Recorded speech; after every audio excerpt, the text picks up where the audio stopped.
애통하는 자는 복이 있다. 그들이 위로를 받을 것이다. 이야기는요, 우리 그리스도인이 애통하는 자가 돼야 된다라는 것인데, 그럼 도대체 애통한다라는 것은 무슨 뜻인가? 그들에게는 어떤 은혜가 있는가?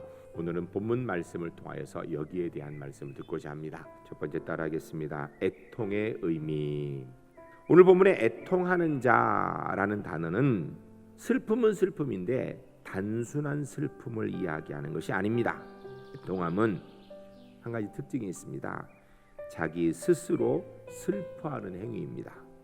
상황을 보면서 그 상황 속에서 정말 애통하는 마음이 있는 사람, 상황에 합당하게 애통할 줄 아는 사람, 이 사람들에게 하나님의 위로가 있을 것이다 라고 오늘 본문이 이야기하는 거예요.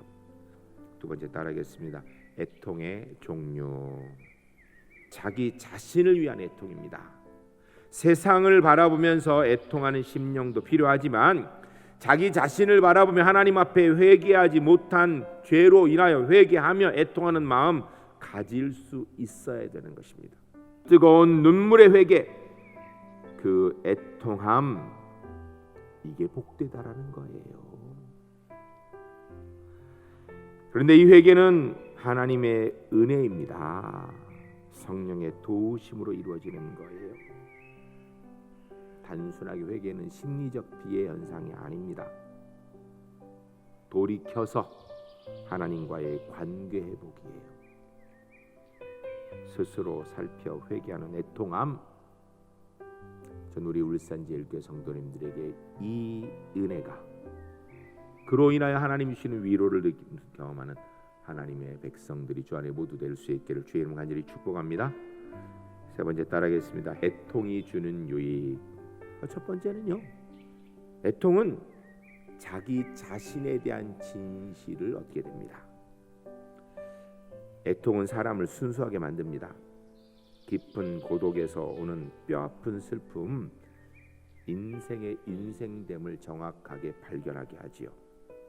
애통의 두 번째는 진정한 친구를 얻는 방법이 애통입니다. 애통의 가장 큰 세 번째 소득은요, 하나님을 발견하는 것입니다.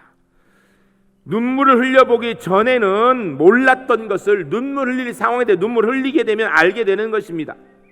특별히 신앙생활 중에서 우리가 고난을 당하여서 애통하는 가운데 하나님이 어떤 분인지를 분명히 알게 되어 있습니다. 그런데 사실은 내가 하나님을 찾는 게 아니고 하나님께서 나를 찾으신 거예요.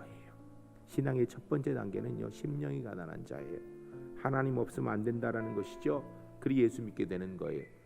예수 믿었으면 두 번째 단계가 뭔가? 애통하는 마음, 하나님 마음을 공감하는 마음, 죄에 대해서 정말 격렬하게 슬퍼할 줄 아는 마음, 이게 신앙의 두 번째 단계입니다. 우리 제일교회 성도님들, 주님 앞에서 애통하는 심령의 소유자가 되어서 주님이 위로해 주시는 은혜를 누리는 하나님의 사람들이 모두 될 수 있기를 주의 이름 간절히 축복합니다.